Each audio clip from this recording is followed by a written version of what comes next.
Look, detectives combing through the hood looking for a corpse. Draco hitting, I don't think your body can endure the force. I whipped the fish up with a fucking hanger or a fork. Told that bitch, go ahead, sniff what you want, there's plenty more to snort. I had an outstanding warrant for a short. Turned myself in, rocking Louis and all my jewelry, I wore the court. All right, Sergeant Jared Prewitt, episode 70, Hard to Kill, reoccurring guest, the designated marksman of Ramadi in 2006, 1st Battalion 6th Marines finest, the author of It'll Buff Out. With us tonight, Jared. Thank you, sir. Thank you. Good evening. Nice to see you again. As well. Yeah, we're talking to you at a crazy time, man. The first book. Talk to me about the emotions. Talk to me what's going on. Talk to me. Okay. So today I just dropped the title, It'll Buff Out, a Marine story about surviving the Battle of Ramadi and a stroke. I'm super excited to get it out. I have a book production meeting tomorrow, and just things are starting to fall into place. It's getting shipped off to the editor soon. Just really stoked to get it out. I have a lot of new material coming out, kind of just all going to be focused on Iraq and Ramadi, and just putting out different stories, different elements about stuff that's going to be in the book. But you can only fit so much in a book. But on a platform like Instagram, like I can go into like some of these parts of the book that I can't even get into because it's going to be too much. So I can go on Instagram and be like, okay, you're going to see this in the book, but here's actually more to it. So I'm pretty excited to kind of like dive into that and see, just help people understand, tell the story a little bit in a different way that might be able to connect with more people. I don't know, just gonna shoot from the hip. What would you say, like deep down, what's the goal with the book, man? What do you really want to get out of it? So the goal of the book, first and foremost, is to remember our fallen who were there and didn't make it home. Those guys, I mean, to me, they're heroes. To a lot of Americans, they're heroes. They'll always be heroes for forever. And this book is really to just kind of encapsulate everything we did in Ramadi. It wasn't in vain. The whole Iraq, Afghanistan, the way things shook out, it seems, there's a lot of vanity in there and just a lot of guys just feeling bad about things. But what we were able to do in Ramadi was take a place on the brink of just absolute lawlessness. I mean, it was lawless. I mean, it was the Wild West, but we took it from being this highly kinetic environment where there's hundreds of firefights a week at just any given outpost, and taking it to a place where the last 30 days we were there wasn't a single shot fired in the city. So to be able to do that and see this place that was practically desolate, all that was there were, I mean, a skeleton of civilians there with AQI insurgents, foreign nationals all over the place, and seeing the people come back to that city and being able to smell the bakeries that reopen, and seeing kids go back to school and the colleges open up, the women's college open up. I mean, just lots of things happen in a short amount of time that 7, 8, 9 months ago, no one thought was possible. Yeah, absolutely. Nobody saw that coming. Nobody saw this turnaround coming. In fact, I say in the book, the Hannigan had some documents leaked, like they always do, and it said the situation in Ramadi was hopeless, like it was a lost cause. Before, like, what we were going in, we heard that like right before we left. So it was a nice boost of confidence. But you go over there, you do the damn thing, and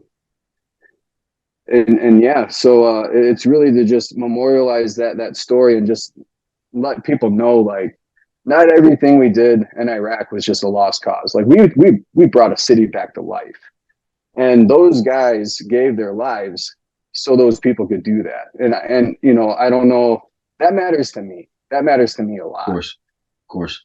and still, and that, and people want to come back at me with like, well, what about ISIS and the fall of Ramadi in 2014? And I said, well, yeah, that really sucks, and that's the year I had a stroke. So the feelings and everything surrounding that are just awful and terrible. Monumental. Yeah, absolutely. Yeah, but I got to hold on to those. Although they lost it, they took it back.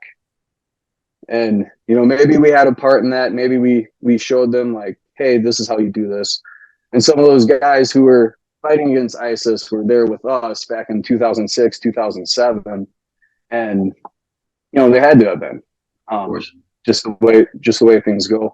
So you never know what's going to happen. You never know further down the road. Like yeah, we fought the OGs of ISIS, I guess you could say, because ISIS, the roots were laid by al-Zarqawi, and Zarqawi was heavily involved in Ramadi. He named Ramadi the caliphate of his Islamic State. It turned on to become ISIS further down the road, but just like anything else, it gets very blurry very quick. I find it just infuriating that we even have to defend ourselves that we did anything over there, not in vain, or that we accomplished anything, because as you said, we saw the same thing in RAO, man. It was hopeless when we got there. When we left, it was thriving to a certain degree. People were outside. Okay. You could see kids running around, and I don't know what it is. Is it the leadership? Is it the people that are actually politicians? Because that's something I talked about with a friend of mine recently. I talked to a lot of my friends that are in the military. Hey, did you vote? Did you vote? No, it doesn't matter. It doesn't blah, blah, blah, blah, blah. Mm-hmm. I hear that. I get that. Look who's politicians. A lot of these people, they're not alphas. They're not veterans. They're not military. And then look at the decisions that they make. It directly influences us. We have to carry it out. So I don't know. I'm kind of pandering towards the Kabul incident. Yeah. I kind of wanted to bounce a couple current events off you, dude, because I really like your perspective on things. Right on. We talked about it briefly on the last pod. Mm-hmm. Did you? I don't know. Have you seen anything since on that? You're talking about Kabul and the pullout and all that. So yeah, we were talking a little bit before, and I had heard on a podcast I listened to earlier today, and it was talking about how you saw the pictures of the babies being passed over the concertina wire, and it's when you hear that some of those babies, they just weren't being passed over, they were going through the concertina wire. And if anyone knows what concertina wire is, that is some nasty shit to get tangled up in or even touch. I mean, that, and just the nick of that could splice your finger open. Not the thing for a baby to be near. God, no. So to hear stuff like that, and just the chaos surrounding it, the fact that the Taliban was our security, like our bouncer at the freaking door to the. I mean, if you don't mind, talk to me about that real quick, because I'd just like to unpack it a little bit. Say we're in the room where that's getting talked about. Like, if you're an officer, first off, why do you need to make a deal with the Taliban? Because clearly that's what happened. Someone had to sit down with somebody, and there was some kind of barter with the Taliban, because for them to be that close to us at a, I mean, where was it? Bastion or Leatherneck or Bastion, I think. I mean, we're going from actively engaging these guys to now we're, as you said, they're essentially bodyguard or some kind of security for the Afghans. They're right outside our gates, and we're not taking care of that. I mean, I don't know how that happens. And I mean, I get we can't be in Afghanistan forever. You know what I mean? Like, I understand that we can't stay there. That's not, something that we want to do or is even sustainable. But there needs to be more thought in leaving that. I mean, the things that me and you did, that we laid down, I mean, they got to stand for something. I mean, we got in the heads of thousands of what is Iraqi police? Jundas or Jundis are Iraqi army soldiers, okay. but Iraqi police, we just call them IPs. Gotcha. Still, we trained up how many? I mean, it was kind of concerning. I had a recently, actually, my last episode, I had my interpreter from Afghanistan. Oh, cool. Yeah, it was a crazy episode, dude. That's awesome. I love hearing his perspective because he's actually in Afghanistan currently. Oh my God. Wow. Something that I didn't realize hearing from him. Don't get me wrong. I knew the Taliban was in my area. We could feel it. We could feel, we were watched constantly. You know what I mean? When you can feel an enemy in your area. Oh yeah. You got that spidey sense, man. Yeah. For sure. I just didn't realize how many. I didn't realize how the civilians were literally all Taliban. They had no choice. And that just, we found out that like literally everything we did the month after we left. So I don't know if you've watched any of my stuff. I talk about a character named Rambo. I'm sure you have someone that you know similar to him, just a old Mooj guy, badass motherfucker, would be right next to you in any firefight. Just the guy you want to be near when rounds are going down range. So the month that we left, I guess I don't know really what happened. He was traveling to see some family or someone like that, but the Taliban stopped the vehicle he was in, kidnapped him, and cut off his head and sent it to the commander of, I think he's AHP, so Afghan Highway Patrol. That just that hits different for me because I've sat next to this guy. I've shot rounds next to this guy, and I don't know.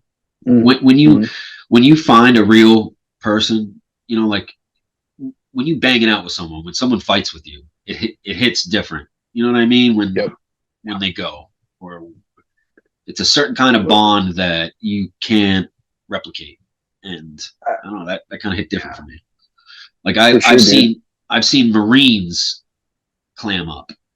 So when an Afghan bangs it out with me, you know what I'm saying? Like it hits different. It just does. For sure. And that's the other thing that's hard about a lot of this too, is for as much as we want to talk shit about the Afghans or the Iraqis that we served with, there are still some good eggs, some damn good eggs in there. Some real fighters, some people who actually believed in creating this new Iraq, this new Afghanistan. They really wanted something good to come out of it. And it really just seemed like, now I've heard this time and again, and I've experienced it twice, both on each of my deployments. We went into these just insane situations. We had Ramadi, and then we're going into Helmand province. I think it was called the Heart of Darkness or some shit. And it was just, complete Taliban controlled territory. This is all the people knew. Taliban, same thing in Iraq, just completely controlled by Al Qaeda. All this shit. By the time we leave, like you said, there's kids running around. There's people. We build all this trust with these people. We fight alongside of some of them. There's good people in there, and then the fuck around happens, or whatever you want to call it. Ramadi was a model of stability and peace from 2007 up until whenever we pulled out, and then ISIS made their rampage across Iraq. I've tried getting the story about, I'm actually doing some research on Afghanistan and Garmsur, where we were, because we went into a place that was completely controlled by the Taliban. No NATO forces had been down there since like I think the last time was this botched British mission where these Royal Marines flew in on the wings of some attack helicopters because they had, mistakenly left one of their Marines behind in this place called Jugroom Fort. And I think that was like 2006 or something like that. And it was just not a place you want to go. And I mean, we went through there, we cut through that place like a hot knife through butter. I mean, we went through Jugroom Fort, 1st and 3rd platoon. I mean, they kicked ass, dude. They freaking took that place down. Our casualties were freaking heat strokes, those were all our casualties, dude. Like, we kicked ass. And I mean, there's hundreds of Taliban that are, allegedly holding these places down. I mean, dude, we just kicked down the door and just, booted that thing right in their fucking face. It was awesome. And the come and then find out, like, we had that experience in Helmand Province in 2008. And then to hear, all my junior guys, all the guys in my squad and stuff like that, to hear them go back in 2010 and have the experience they had in Marja, I was just like, that's a freaking Ramadi, dude. Like, what the hell happened? Yep. What happened from 2008 to 2010 that was just like, we went in there and dominated. We showed everyone how this can be done. Yeah. And we held that ground. I mean, I just don't get where the logic comes from to replace an entire company of battle-hardened Marines with a platoon of British Army. And no disrespect to the British at all, but that is going from 100 some odd Marines to, I don't know, 30, 40 British Army regular dudes. It's not going to work. It's not going to work. No way you slice it, no matter how many hopes and dreams. And someone had to know that, bro. Speeches. Someone had to know that. Exactly. So that is the infuriating part about all this, is because we know that shit went down and it makes no damn sense. I think that's the infuriating part of everything we talk about. Every topic that, like, we talk about, like the Kabul situations that me and you have been in, we know that there's someone that knew better. You know what I'm saying? Like, we know 100%. That because there's very smart individuals behind these guns, in our gun club. I know that, you know that. Mm-hmm. Why is this shit 100%. Still happening? Why does that shit, I don't know. It smells like something to me, man. It's almost like, they wanted it to happen, or there was there's ulterior motives. You know what I mean? Like, I don't know. Yeah. And some of the good feedback I got from my book was, you should actually try to do what journalism should actually be. Like, present the facts. Let the people decide for themselves. Because, I mean, I had a stroke when I was 30. I'm in great shape. I was running Tough Mudders right before I had my stroke. It was just a freak thing. It's not something that should happen to a healthy 30-year-old. On top of that, I have no family history of any autoimmune disorder. I have an autoimmune disorder called lupus. It's like a serious thing. Like, it's just wild that, like, you look at someone like me and like all my medical stuff, and it's just like, it's just by chance, not service connected. No way. Like, it happened after service. Like, what were you doing to cause it? And it's just like, whatever. It is what it is. But yeah. Oh yeah, dude. Like, it's crazy. I had no idea that wasn't service connected. Oh yeah. Wow. Yeah. Dude, offline, we should talk about that, because I think I can have someone that can help you with that. But all right, cool. Anyways, all right, so go ahead. Back to what was it? Shoot. Yeah, that happens a lot with us. Yeah, it's what was it? It was about TBI will do that. Yeah, TBI will do that too. Yeah.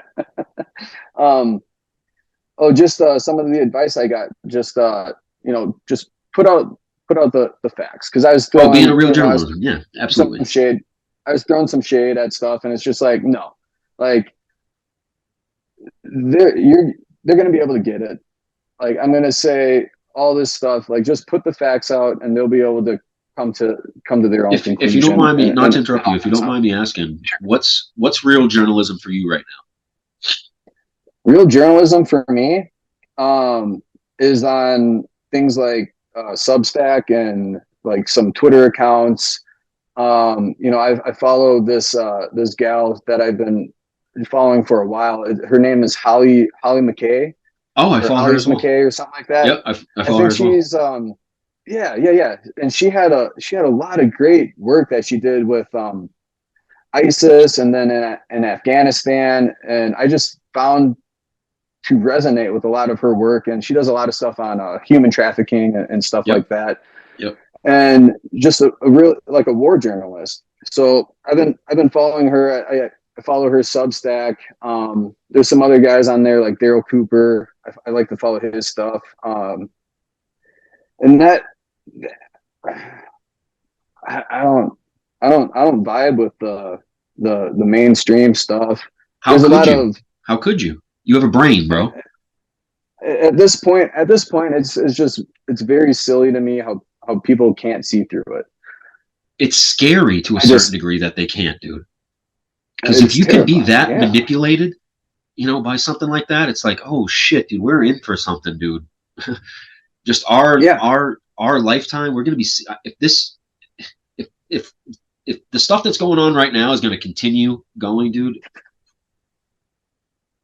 I don't even know what to say. When you think about all the advances we've made in the last 100 years, and holy shit, now we have AI, who's like a decade or two ahead of where all the leading experts thought it would be at this point. It's like 2 decades ahead of where it should be because it's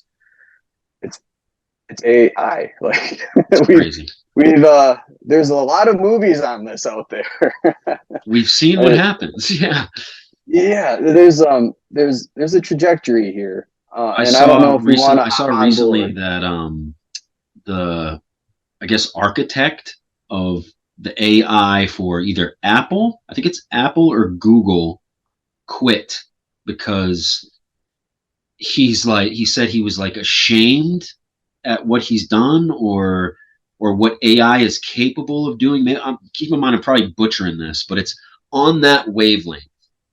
Creepy enough for me to say it right now, and for him to say that in the news. You know what I mean? Like, I don't know. I mean, I've ultimately become, people call it conspiracy theorists. I call it critical thinking. I don't believe everything I'm told. I look into stuff and I make my own opinions. Mm-hmm. Yes. Yep. And that's what I'm trying to hopefully do with my book. I mean, I have to like, I love humor. I love laughing. Like, life is either a comedy or a tragedy, and I'd rather laugh. So yeah, definitely, that's all we can do. I always try to inject some humor into my some way into my writing. You have to. Of course. Laugh. It's that grunt humor. I always want that to come through, no matter. There's even some of the feedback I got was, you really should take that out because this just is not a funny moment. It's like, okay, like that to me makes me want to double down. Yeah. Right on. Yep. Okay, I'd like to get in some other things with you, man. And I told you earlier that I rewatched our previous episode, and you painted a very, very awesome picture of Ramadi, bro. Like, the way you articulated your deployment out there was just really what I needed to hear, because it just confirmed you to me. It showed me that you are a absolute warrior, and it just painted a picture to me about you and your boys. And the picture that I posted on my Instagram of you, just it calls to me, bro. Like, you have that look in your eyes that just it shows me you've seen it. It shows me that you've seen it up close. And something else that you said in the last episode kind of rings to me. I had said that I couldn't find adjectives to describe some of the scenes that I've seen. And you said, sometimes you don't need to. Sometimes it's the simple ways you explain things that hit the hardest. And that really, I like that, bro. And it's true, because sometimes I'll just hear quick little quips with a small detail that'll just smack me upside the head. And I love that you see that. So I'm really, really pumped to read what you're going to put out. But Thanks, if man. you don't mind, get me off my pedestal, bro. Tell me a little bit.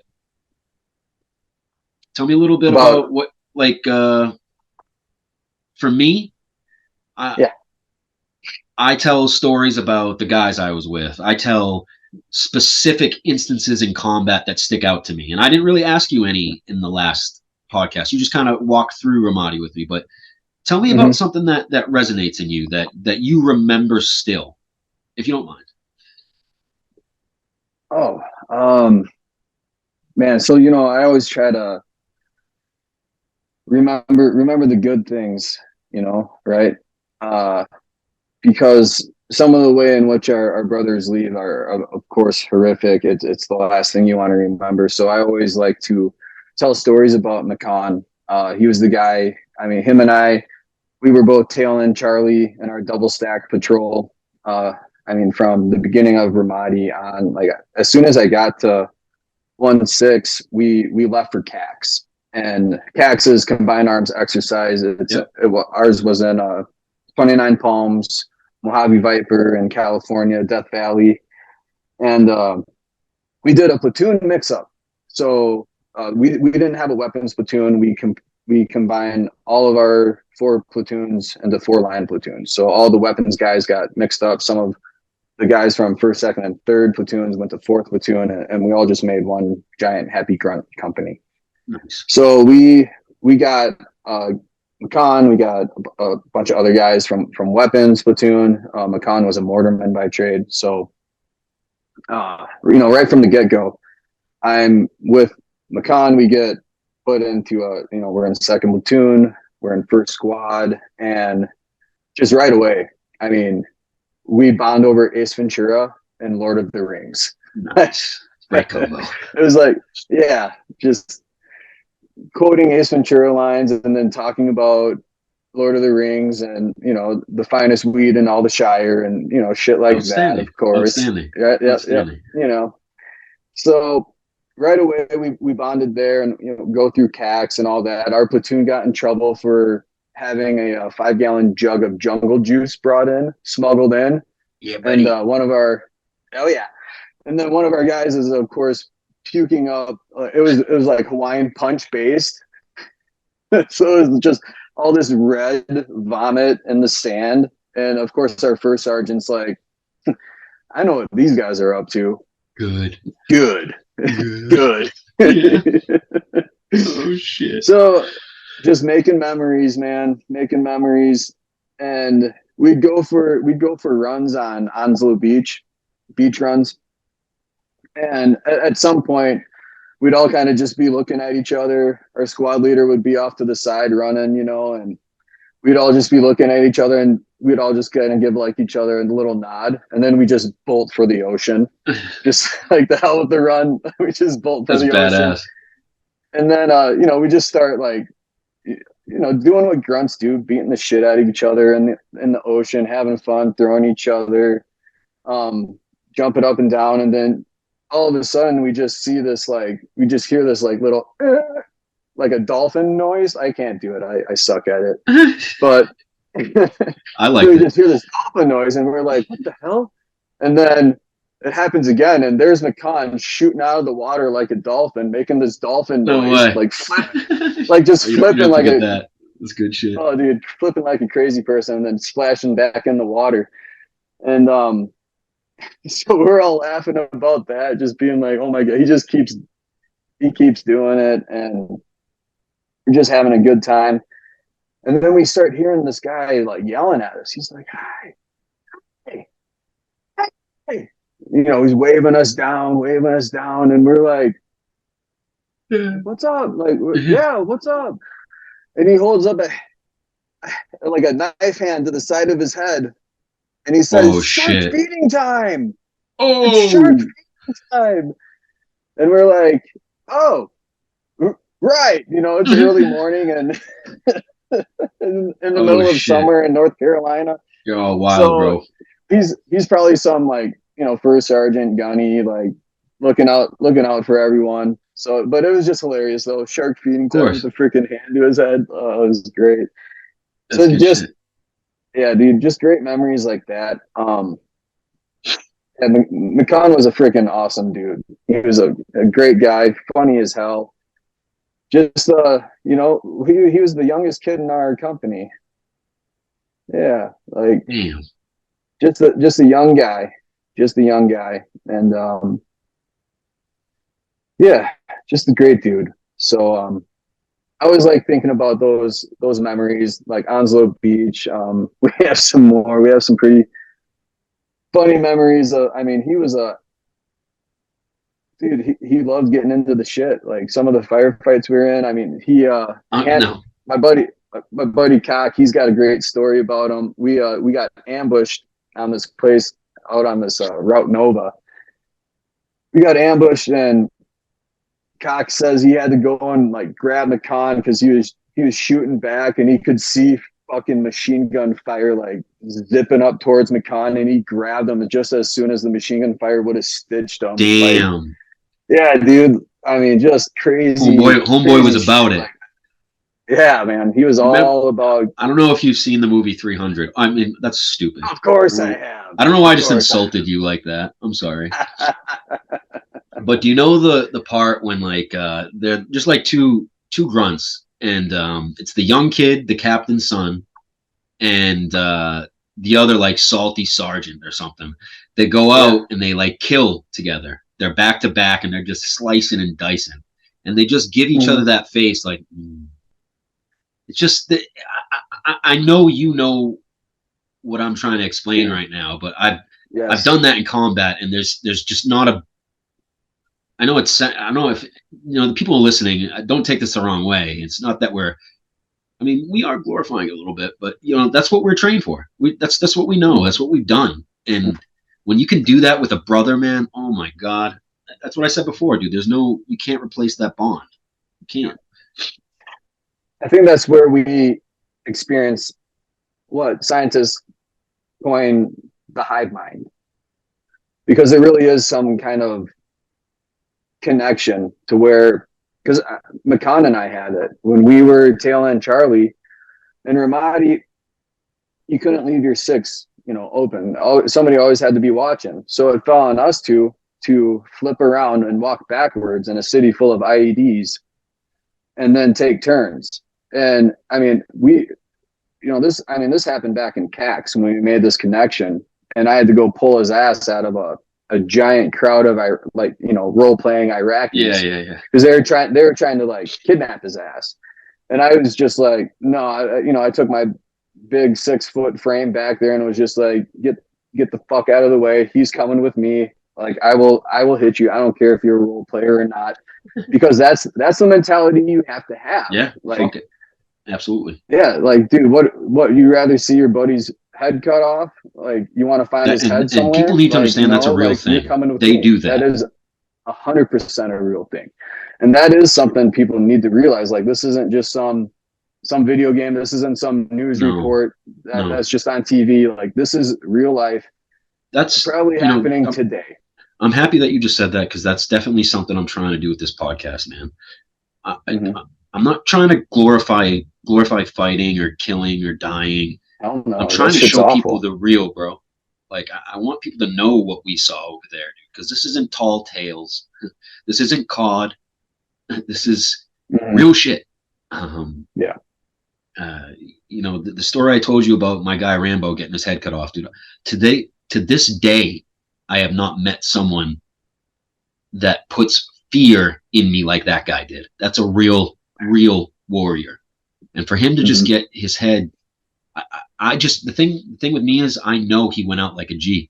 I know no matter who got in his face, he spit at him, he did something, dude. Like, he went out like a fucking warrior, dude. I've seen that man do things that I shouldn't have been around. You know what I mean? Like, and it just hits me different that they got him like that, dude. And I hear things like that, and I wish I was still over there, man. I don't know if you ever feel that way, but I don't know. I know I performed at my best over there. I know I was at the peak of being a man when I was over there, and sometimes I wish. I don't know.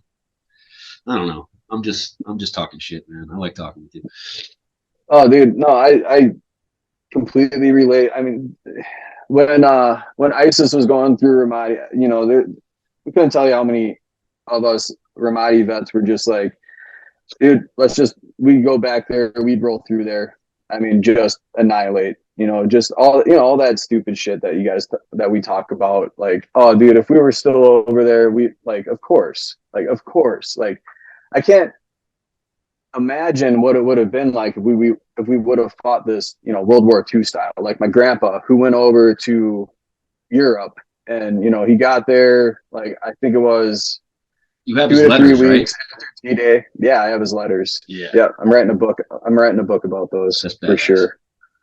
And you know, he got there like a few weeks after D-Day happened, and he went through, you know, the Bulge. He went through everything in Germany. He liberated Dachau, a concentration camp, and he stayed there until they needed to pull him back to the States to get ready to invade Japan before, you know, we dropped the bombs and so on. But that's how I thought wars were fought. You know, yeah, I don't know how I missed that with the Vietnam War and all that. You know, but when I was going into Iraq and Afghanistan, I was just like, all right, I'm going to get shipped off to one of those countries, and we're going to see it through. No, I thought that too, like an ignorant motherfucker. Learned a lot. Yep. Yeah, dude. I described naivety. You know, being naive, it's a curse. Truly, you know, that's kind of. I kind of want to talk to you about that, dude, because, you know, we can talk about hooking and jabbing all day. Dude. I can talk about that with you all day. Yeah, it's fun. What's being home now? You're growing a little bit, man. You know, you were telling me earlier that you were doing a little bit of reading on the area that you were in. So I wish I did more of that before I went over there, so I could understand you. Yes, most definitely. I wish I dragged myself out of the goddamn bars and just fucking read, because I would have been a much more formidable fighter for sure. But knowing what you know now, dude, what do you think about it all? You know, like, I know that's a broad question, but so I'm gonna preface that with I had this very dual sense, like a duality going into it. Like I always try to treat people with respect. Doesn't matter who they are, doesn't matter where they're from. That goes along. Always try to meet them with respect. Absolutely, it does. It really does. So I always try to meet them with respect, first and foremost. Of course, if somebody is obviously some kind of a threat, like, no, that respect goes out the window. I'm meeting you as a threat. Like, of course. It's just that common sense, just being like able to discern, like, this guy deserves some respect. This guy deserves to have his face smashed into a wall, which happens. So always trying to do that. That's how I went into Iraq. I really didn't have a lot of interactions with the civilians until like the second half of the deployment. You know, most of our interactions up to that point and even past that point were mostly just, you're getting detained because you're in the wrong place at the wrong time. Doesn't matter who you are. Gotcha. So, you know, I eventually got to a place where I was able to like meet and interact with civilians, but up until that point, it was just Iraqi army dudes, Iraqi police guys. And like I had mentioned before, there's some good eggs. And then, you know, probably a very large percentage of them are just there to try to collect a paycheck because a lot of the times those poor bastards don't get paid. True. Hey, bro, I gotta pause you for 1 sec because I have to piss like a bastard. All right, same. Just do it. 2 hours later. Okay. So I kind of wanted to get deep into combat with you on a couple different aspects. Okay. And if, you know, you don't want to get into it, just let me know. go on to something else. So, and keep in mind, I'm not asking you these questions to glorify anything. They're to help the guys behind us, and they're to bring awareness to people that, you know, are interested, or just civilians that need to know. Yep.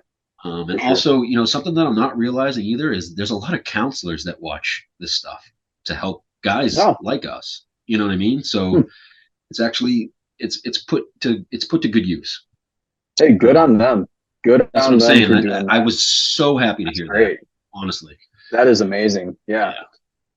So, if you don't mind, and I ask you this because I've been in the situation, and I can talk about mine if you want. But when was the first time that you either when's the first time you had to kill over there, man? And what did it look like to you? And how did you feel? Talk to me. Just unpack it with me, if you don't mind. Sure. I've actually spent quite a bit of time going through this, you know, just personally, and then and therapy. And same here. I actually told this story on one of the first podcasts I did. It was a couple of years back now. I was with this British dude, and he asked me, like, what's a story that you could tell now that you couldn't tell back then? And I was like, oh, I got that for sure. So we had gotten to OP Harea in Ramadi. I mean, I think it was our fourth day in country. We get shipped out in the middle of the night to OP Harea. We meet with the guys from 3rd Battalion, 8th Marines, and they just look, they just look worn out. I mean, they look like they've been through combat. So, you know, we get what intel we can from them, and they leave, and I'm trying to stay up because I'm thinking, dude, like this is like getting off the boats on Normandy. Like, we're jumping in, like we're like shit's about to just pop off at any second. Little did I know, they like to sleep at night, so they get the beauty sleep, you know. So I'm trying to stay up. I'm sitting out in the lobby, just like, you know, leg is going 100 miles a minute, just like, all right, anytime now. And eventually I pass out. I'm asleep. My squad leader wakes me up. He's like, dude, Prewitt, go to sleep, bro. And I'm like, all right, roger that. So I go, and, you know, I'm a new guy. So, you know, coming from security forces, new guy, like, they liked me enough, but, you know, still security forces guys. So they're like, screw that guy. He gets a cot. Stigma was still there. Yeah. This guy gets a cot. So I go to sleep, fall asleep on my cot. And, you know, it's just like, I fall asleep and I have this dream. And I have this dream that I'm stalking someone through this building called Gay Palace. It's that giant thing. Yep, I remember. I pretty much mentioned Gay Palace and all the time, a lot in the book, a lot in podcasts, because it's just this monumental building that's just like a figure piece. If you were in Ramadi, you knew this building. So I somehow, you know, intuitively, I knew I was in that building going through this dream, and I'm stalking this person, and I know they have an AK, and they're walking through the rubble and going away from me. And it's like, literally, as soon as I set up and I'm like, all right, I got this guy. Like, I got the shot. The door slams open, and it's my squad leader again. And he shouts at me, bro, get your shit on, get up to the roof. And I just go from this dream to this is real life now. Yeah. So I throw on my, I start fucking around with my blouse, and he's like, dude, fuck that. Like, get up to the roof now. I'm like, oh, okay, all right. So I just throw my shit on as quick as I can and just start running. And he's yelling at me like things all the way up, like, you know, the ADRAC stuff, like, go to the south side, post, what was it? Post 3, and you meet Sergeant whatever. I don't know if he wants his name to be said or not, so I'll leave him out. So I meet with them, and it's just they walk me on target, and it is like 6 hours in, dude. Wow. 6 hours into being at OP Hoorea. And it was just that dream. Like, what's that about? That's so trippy. It's so weird. It's so weird. That makes me think there's something else. Just to go through that whole thing and to have, different locations. Same exact thing. But the same exact premise. Same exact premise. And it was just wild. And that was why it was a story I couldn't tell before, because if I touch on this in my book, is when we went back and did these post-deployment health assessments and all this stuff, like, I'm sorry, but you lied through your teeth, because you knew if you actually were honest about that stuff, you would be going to the wizard, you'd be going to mental health, you would be non-deployable. Dude, I thank God you just brought that up. That's a huge thing for me, dude. If you're honest about half that shit, dude, they fucking put you away in the fucking. You see you later. Yeah. So what? You're the first person that actually echoed that. I talk about that a lot. It's a complete double standard, and we heard about that. We heard about squad leaders who would come back and they would be like, I'm going to be a model for my Marines. I'm going to go tell these guys exactly what happened, and guess who's no longer a squad leader? Big facts. So hearing stuff like that, and then going into it, and coming back from Ramadi, going into our workup, knowing I'm going to be a squad leader, do you think I'm going to be like, yeah, I had this weird dream right before I went and I actually shot a guy? No. It was weird. And then all this other stuff happened. Like, would it have probably helped me in the end? I don't know. Probably not, because then you'd be left wondering what would have become of my time in the next stage, in the next phase. So it's one of those things where we could have gotten help if they wouldn't have been like, no, you're non-deployable, like throw this stamp of disapproval on you because you were honest with them. Let's talk about that, bro. What is that? Is that them not understanding it? Is that them? It has to be, because either they haven't been there, or that is normal. It's so hard to talk about this without getting kind of emotional, dude, because I feel you completely. I know exactly what you mean. And if you're honest about these things, you're labeled, incompetent or whatever. So we had a guy from Ramadi, of course, I'm leaving names out. Great guy, great dude. But you probably met some guys in the Marines who, not everybody's meant to do it.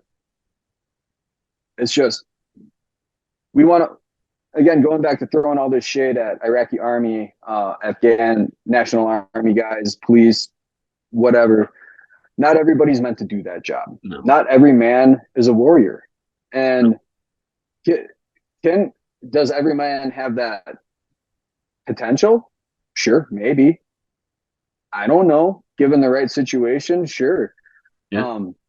But not everyone's meant to be a warrior. And this dude, bless his heart, he stuck it through the deployment. He made it through. He did what he could. We all knew in the platoon, like, this dude's a little, he's not different, but he's different. Like, he's not just. We had a couple, bro. Yeah. You know what I'm getting at. So he came back and he was honest, because he had to be. He should not have been with us. He should not have been. People in those situations can become a liability. Thank God Absolutely. he never did. Absolutely. But he did the right thing, and he was honest, and he was gone. I mean, I've had very little, if any, contact with him to this day. I hope he's doing good, but yeah, so that stuff does happen. Yeah. And those post-deployment health assessments, yeah, I would love for them to be more hopeful. Yeah. Because they're just, and again, the same thing goes with they all just, you tell them anything and it's just like, how can we punish you? Yeah.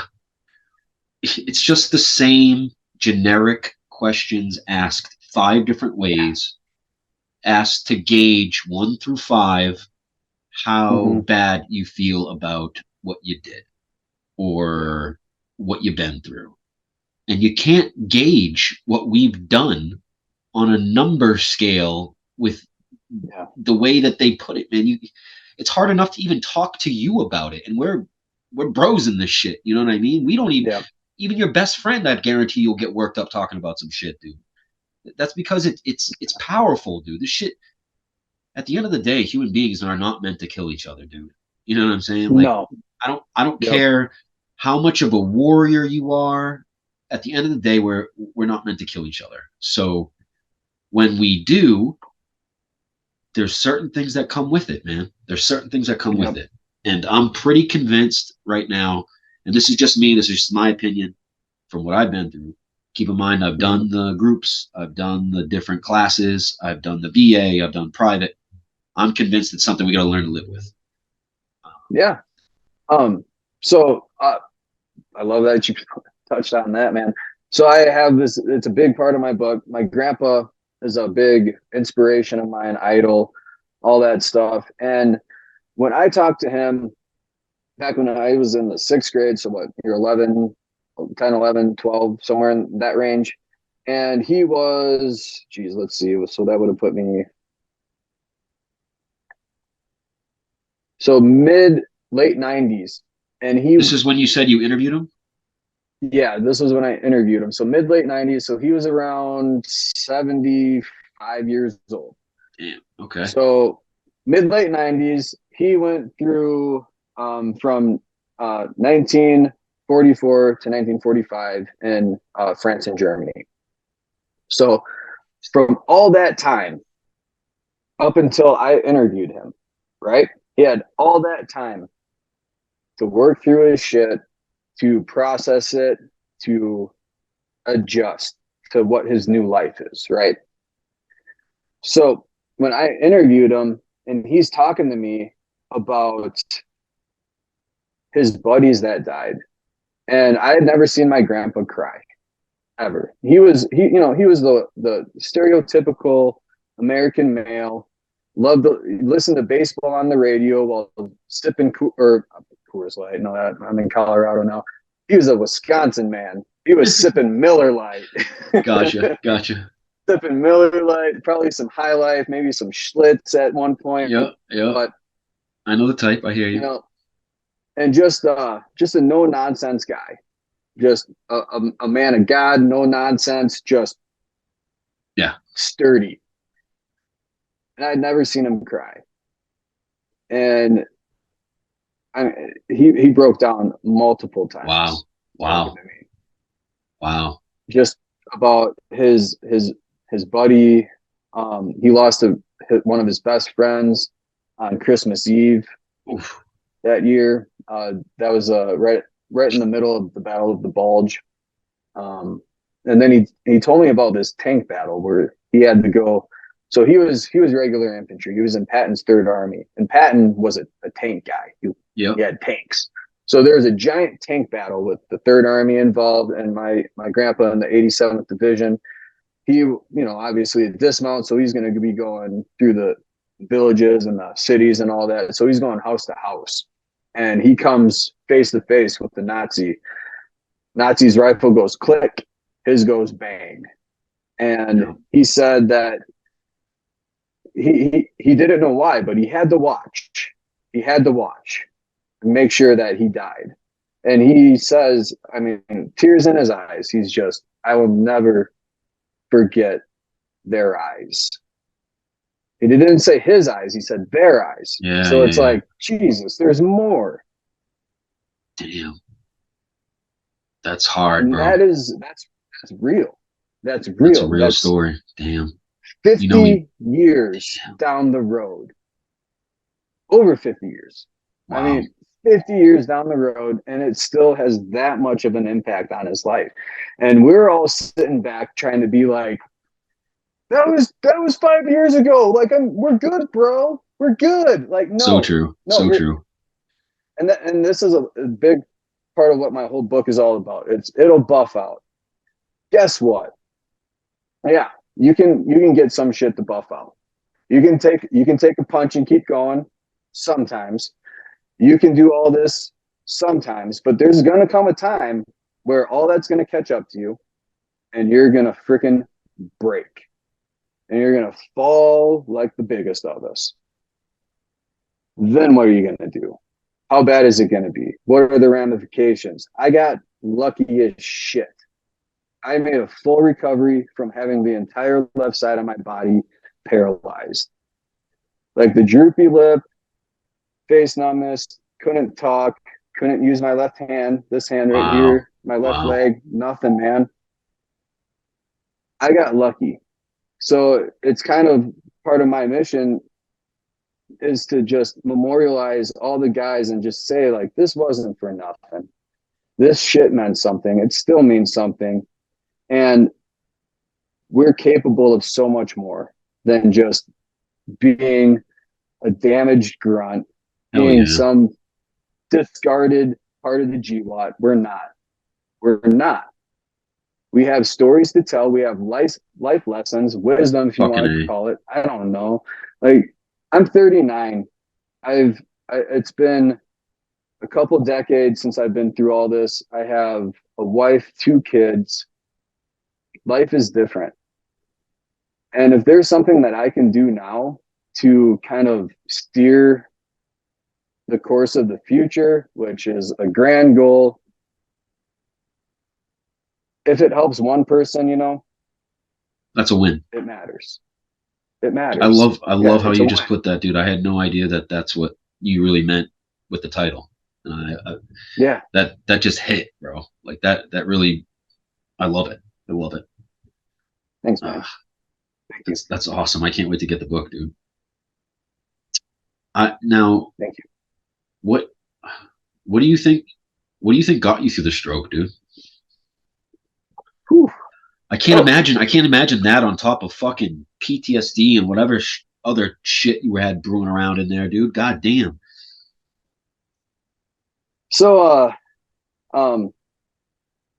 so when I was having the stroke, it was, I mean, I was completely conscious because fuck, that's terrifying. I was 100% conscious for the whole thing. Because they couldn't give me any painkillers, they couldn't give me a clot buster because they weren't sure if it was a hemorrhagic stroke or ischemic stroke. So they had to get me to an ER first, so I could beat who I call Dr. Wizard, because you look like a wizard on this little monitor. And you know, he's asking me these questions, and he's expecting me to like talk back to him, but everything I say is just like, like shit. just complete mush. I couldn't talk, dude. I couldn't talk. So all I had to do was yes or no. Yes or no. So we went through that. He was able to finally just be like, I think he's having an ischemic stroke, so you're good to give him painkillers or whatever. So I finally had some relief then, but it was I'm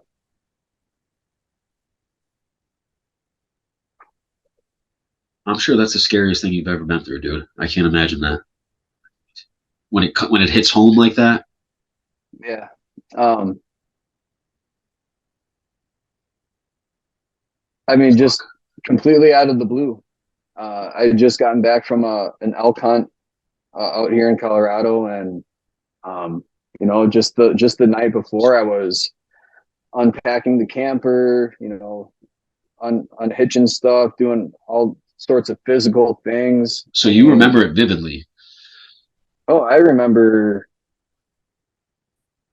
I can't say every second of it, but I remember from the moment I woke up having the stroke up until I got Dilaudid shot into my veins. I remember every single second. That's and it was terrifying. And I could, I was cognizant of my body losing its function through the whole thing.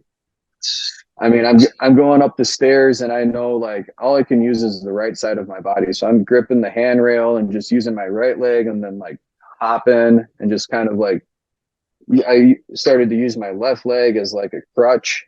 I would just lock it out. I would lock it out and it was gnarly, dude.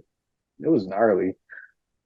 So I mean, like I said, man, I got lucky. Most stroke victims can't come out of it with I mean, I get some left-sided numbness every now and then. I get like this tingly feeling in the left part of my lip. But other than that, man, extremely fortunate, extremely blessed. Absolutely. I mean, there's so many. I've had so many like near-death experiences. I joke that I identify as a cat because they have 9 lives. So, just crazy. And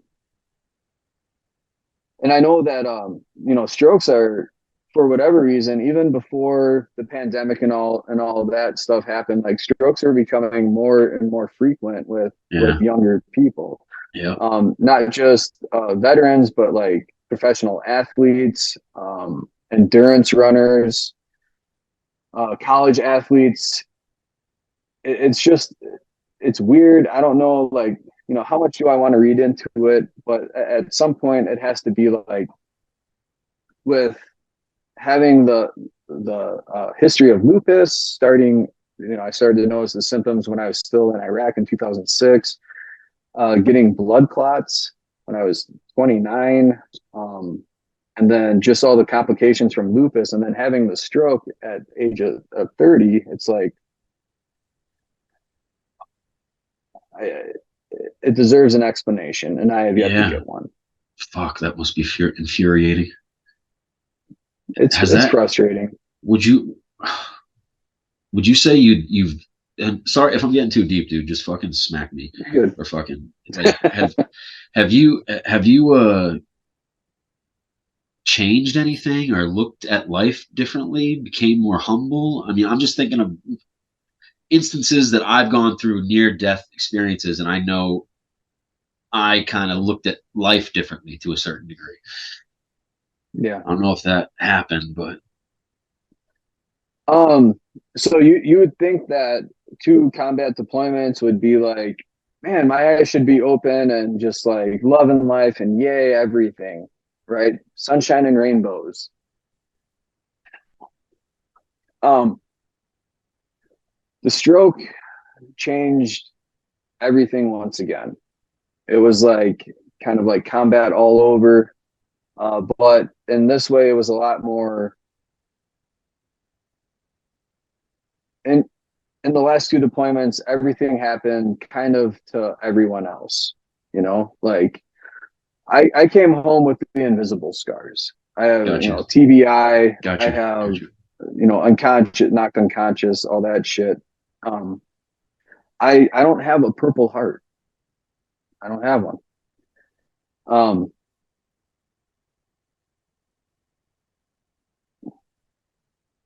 So the way it changed me was, we really did think of ourselves as, amphibious green monsters, unstoppable machines, just straight up killers. And God damn it, we were, to a point. And I reached that point with the stroke. It was especially the recovery of it, because at one point in the recovery, and I get to this in my book, is I got to flip on a light here in a second, but I get to this point in my book about the recovery. And at one point I had to face myself with the question of, are you, as a dad, going to be able to throw a baseball to your son? Yeah. Oh, and when you're faced with that, you'll move mountains. Yeah, I bet. Yeah. Damn, that was powerful right there, dude. Wow. Yeah. Yeah.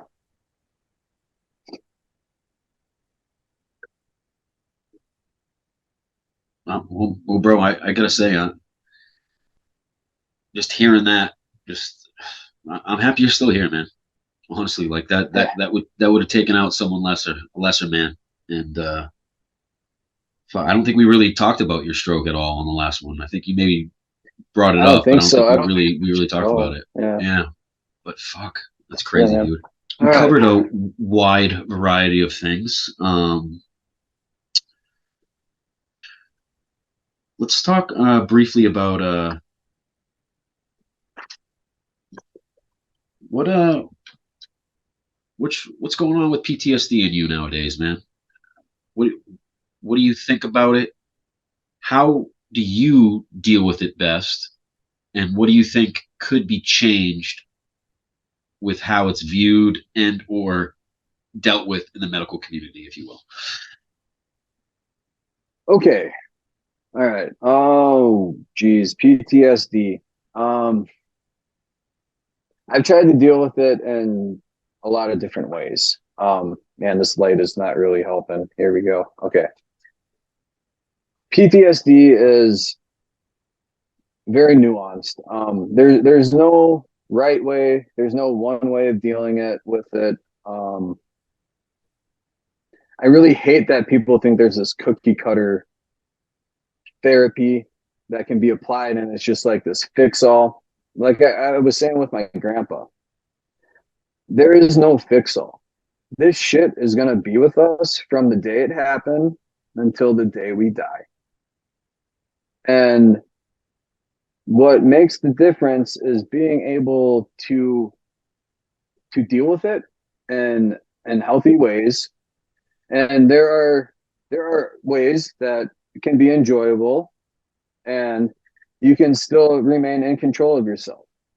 It's you can do it. It's this thing we all learned in basic training, boot camp. It's discipline. You can apply it. It's not just some hokey thing that you learned in the military. You can apply it to every facet of your life. So it's finding those things that work for you. And I've found, I mean, good God, I've probably been through like 6 different therapists. Yeah, me too. Me too. You know, there's 3 therapists that I've had that have been absolutely outstanding. You know, one when I was in Colorado the first time, another one in Wisconsin, and then here in Colorado again. I got lucky. I found another one right away. It can happen. So if you're out there and you're in dire straits and you can't find somebody to talk to, like they're out there. They're out there. Keep looking. Don't get discouraged. I know it sucks. I went through 3 really shitty therapists that made shit worse. Facts. Before I found, yeah, it does happen. And wait until y'all read about my compensation and pension exam doctor that I had. Jesus Christ. Yeah, stand by for that. Can't wait for that. But there's lots of shit. You know, I've always been an avid. I love lifting weights. Love it. I'm nowhere near as big as I used to be. A stroke will do that to you.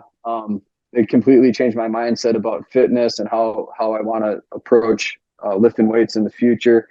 Dude, there's nothing like ripping off a huge bench press or a huge deadlift. Nothing. Dude. Nothing. That's great. That's good. I love shit. that you said that. Yeah, hell yeah, absolutely, 100%. But just, you know, fitness can be, you know, the gym, there's I'm a carpenter contractor dude, so I do a lot of like manual labor. That's another type of fitness. Like I could take the most jacked bodybuilder and be like, all right, dude, let's go do some tile work, bro. Oh. I'll destroy him. Oh yeah. Or go do some landscaping, paving stones, or oh my god, dude, some masonry. Bro. Yeah. Yep. Yeah. Oh yeah. I know about that. So there's fitness, and there's so many things you can do just from going around for a walk. I mean, it's as simple as that. Fishing, hunting, camping, hiking.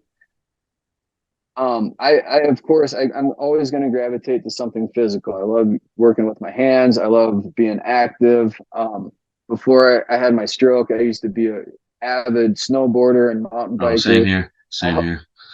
I hope to get back into that here soon. I feel like I'm almost at that stage in my life where I recovered enough and I'm feeling confident. I'm not going to go and do anything stupid like I would have back in my 20s because I'm 39. I'm damn near 40. So we'll definitely have to plan a little hit to the slopes, my friend. That would be awesome. That'd be fun, dude. Hell yeah. Yeah. Hell yeah. For sure. Yeah. So I think what you're saying, dude, is don't be a spider. Don't get stuck in your head.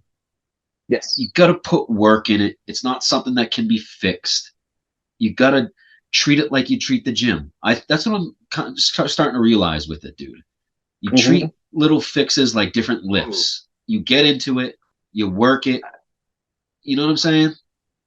I love what you did with that there. Yeah. I love what you did with that because that makes a lot of sense and that could resonate with a lot of dudes out there. I think so too. I mean, guys and gals, man. I think there's something there. Just taking it lift by lift, working it, getting the lift right, figuring out how to do it. Because as you know, you gotta itemize the muscle. You gotta understand the muscle. You gotta work it properly. And you gotta do the same thing with PTSD. You gotta understand, dude. Up here, you gotta understand what you're fucking with, dude. Because it's not half the people in the VA don't even know what the fuck they're talking about. So you really gotta do your due diligence, understand the shit, apply it, and if you want to get better, you can. I hope. That's what I'm telling myself, at least. No, you can. I'm telling you, you can. Because if I came from a point where, I mean, let's be honest, I didn't see a way out. I didn't. There was a point in my recovery from the stroke where I was having nonstop migraines, and it was just like, will this shit ever end? I think back to my grandpa, and it was just like, no. Damn. It doesn't. But what are you going to do about it?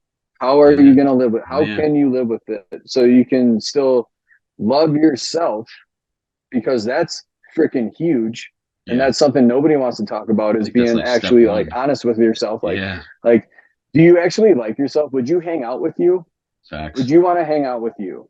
That's a big one. And you have to come to that point. You have to have that self-love so you can go out and love others and do other things. And that all relates back to being able to live with the shit that we went through overseas.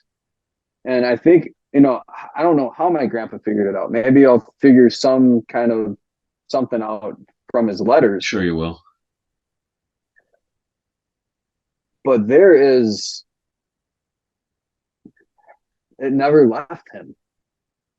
From 50 years ago in the 40s to the mid-late 90s, it had as much of an impact on him then as it did. And part of me now, even thinking through it, some more right now, is did he ever complete his grieving process? Or does the grieving still have to continue throughout your... Bam. That's something right there. Yeah. Right? That's a good one. So it's a lot of things I explore myself, and like I said, man, I hope it helps. I don't know if it's an answer. I don't claim to have the answers. I just have some ideas, some questions, and suggestions. You know what, bro? I was thinking about this yesterday, dude. Just looking at the veteran community as a whole right now. Things are changing, dude. Cool shit is happening, bro. Like, just for example, my page, your page, Sean Ryan's page, Cody Alford's page. Like, we're talking, bro.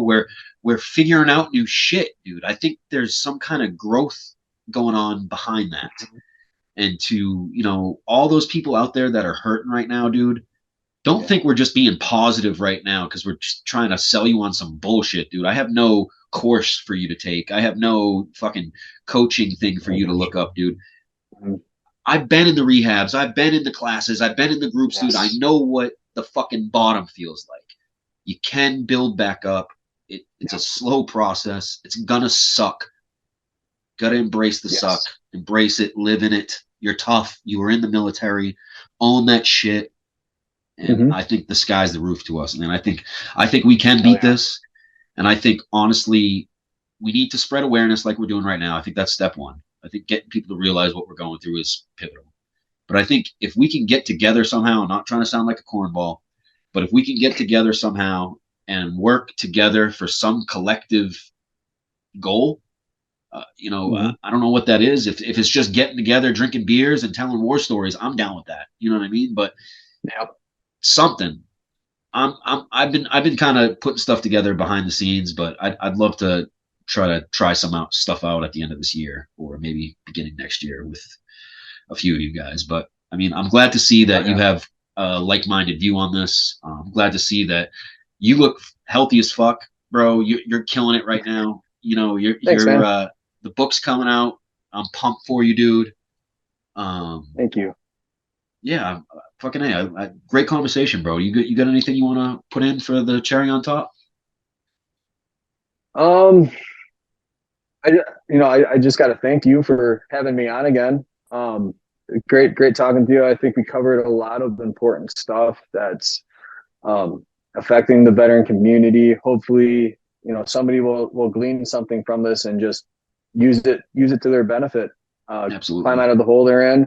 You know, we're all struggling. Like, don't let my, like you said, don't let my positivity and all that stuff fool you, because there were many points in my life throughout all the stories I've told on the last hour and a half where shit, I was the most negative person you probably knew. You know, like, same here, dude. I talk about that a lot. I've been a negative motherfucker, and it's hard not to be, though, after going through some of the shit we have. But there comes to a point to where it's like, and that comes back to loving yourself. Yeah, you're right. It really comes back to loving yourself, and that negativity, it becomes self-deprecating humor. It becomes that negative self-talk, and it becomes this very, very vile. And I almost hate to use the word toxic, but it becomes toxic to your system. It's like a toxic shock when you talk shit to yourself. Yeah, you're right. I never thought of it like that, dude. You're right. You're right. Like, dude, I grew up with every 90s comedian, and every 90s comedian, the number one thing they'd use was talking shit about themselves. Yep. And I took that to heart. It is ingrained in my soul. I'm trying to buff that shit out right now, but I love it. But yeah, dude, it's so much of that comes back to just being able to, and if you don't want to say love yourself, just be okay with yourself. Like, just be okay. Like, just like, I think you put it perfect. You want to hang out with yourself. You know, you want to be, you know, I hear you. Like, would you want to hang out with yourself? Like, I don't know, that guy's kind of a douchebag. And then there's more negative talk, but that's so you gotta laugh, man. Always, I'm with you there, bro. When's the projected book drop? So September, I'm hoping September 19th will be the release date. Late July, I'm gonna be dropping the book cover art with Ben Cantwell, and that's gonna be, oh man, I can't wait. Yeah. He killed it. Dude. Killed it. He killed it. Oh, he always does, bro. Always does. Oh, dude, his work is great. Even the stuff he put something out today. It was about 1/8, and they threw some shade at 1-6, and I was just like, it's still good. It's still good. I love the rivalry. I love just the rivalry. Because Ben did it, it's okay. That's right. Yeah. Well, six Marines and 8th Marines are like a street separates us, so it's like Gotcha. Always in healthy competition, and we both hate tanks, or used to hate tanks. I don't know how that works now. Yeah, right. Dude, so many crazy changes have happened. Too early for that. Yeah, I know, right? Shit, yeah, I mean, tanks, snipers, like, dude, I think this is the process of getting older. I believe. I think this is us getting older. I don't know. Well, for sure. Like, what did the I don't know. Did they have shit? I'm finding myself ignorant of a lot of things right now. The Vietnam guys, did they have 0331s? I think so. Did they have machine gunners, assault men, mortarmen? Did they have all that stuff? Definitely machine gunners. Oh, maybe you're right. Maybe you're right. I think you might be right. I think it was all 11s, no? I don't know. I don't know. Like I can't believe I don't know this. Someone's I'm gonna sure roast somebody. us on this. Hopefully somebody will roast us and just let us know what's up. Yep. I'll be like, yes, sure. Thank you. Out of all the books I've read, I can't believe I haven't picked up on that. I know. Anyways. Well, fuck it. So, okay. Things grunt, the stuff that keeps grunts up at night. So, okay. So September, roughly for It'll Buff Out. Yep. And then, book cover in the middle of July, and September. Here we go. Okay, you heard it, guys. Make sure you cop it. Where are you going to be able to get it at? Amazon, I assume. Amazon. My website. It's under construction, but it's going to be jaredprewittwritestuff.com. Kind of a tongue-in-cheek website address, but that's how I roll. What are you gonna do? I hear you. Yeah. All right. Yeah. Well, there you have it, guys. Sergeant Jared Prewitt at Cold Steel Collective, 1st Battalion, 6th Marines Finest. Episode 70, Hard to Kill in the books. My friend, Jared, appreciate you. Great combo. Looking forward to talk to you again. Fucking stay violent, my friend. Right on, brother. Stay violent, brother.